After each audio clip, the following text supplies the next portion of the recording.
Selamat siang Om Dani. Selamat siang.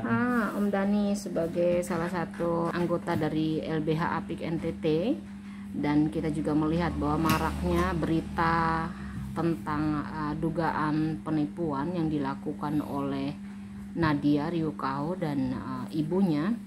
Om Dani melihat ini seperti apa, Om Dani? Ya, kalau saya lihat Nadia ini malah sebagai korban.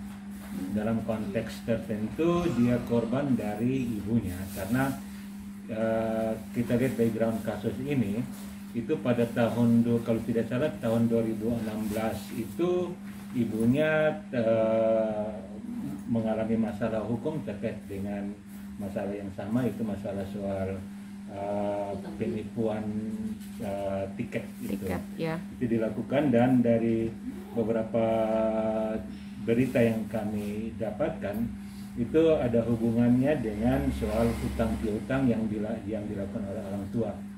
Saya mengenal Nadia sebagai orang yang pekerja keras, karena dulu-dulunya dia sering untuk messenger terkait dengan penjualan kuenya dan sebagainya, dan itu digunakan untuk kalau saya masih ingat dari messenger yang diarahkan ke saya untuk ketika menjual kue adalah untuk membayar uang sekolahnya dan juga menutupi hutang-hutang orang tuanya. Dan ketika berbicara dengan Nadia, diketahui bahwa dia coba untuk menjadi entrepreneurship muda dengan bisnis kue, dan itu dia pelajari cara bikin kuenya dari mamanya.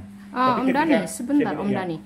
Artinya di SMS Nadia itu kepada person per person secara lugas dia mengatakan bahwa untuk bayar hutang dan untuk bayar uang sekolah. Iya.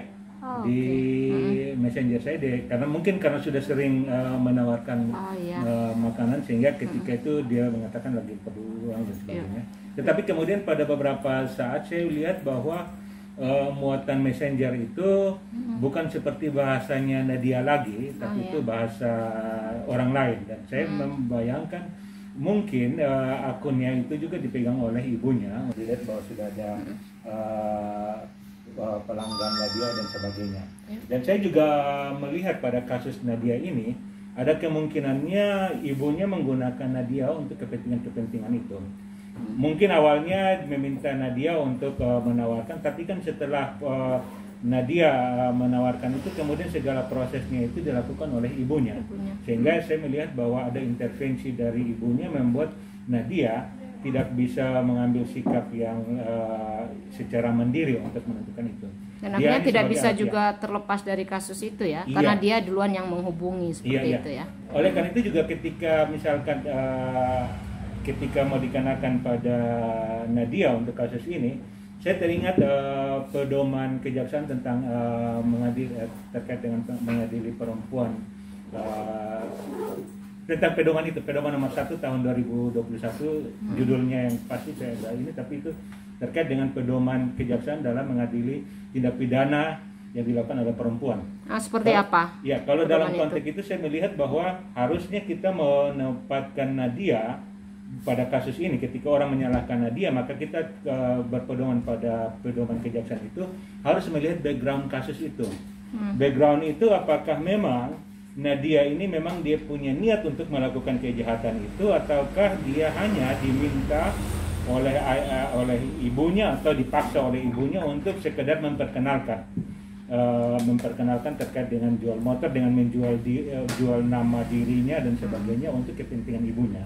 Sehingga pada konteks-konteks tertentu ketika kita melihat background, saya meyakini bahwa itu bukan kemauan daripada Nadia dengan kehendak bebas untuk melakukan itu, tetapi dalam semacam unsur keterpaksaan atau dalam konteks relasi kuasa antara anak dan ibunya.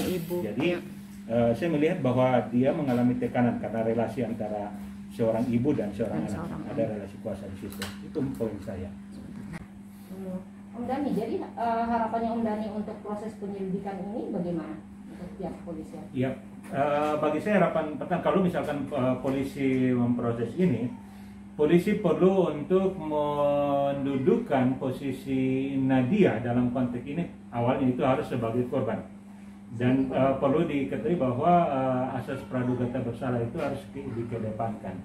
Polisi juga tidak hanya sekedar melihat kasus Nadia itu secara lurus kasus penipuannya itu, tetapi perlu melihat background yang mengakibatkan ada tindak pidana seperti itu.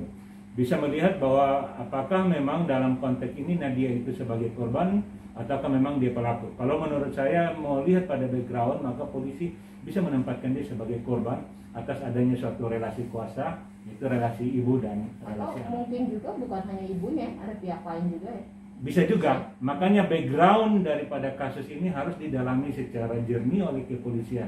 Jangan hanya melihat pada aspek tindak pidana yang dilakukan, apakah ada bukti-bukti yang mengarah pada tindak pidana penipuan yang dilakukan oleh Nadia, tetapi perlu juga melihat terkait dengan background, karena ini masalah terkait dengan perempuan yang masih muda, masih belia.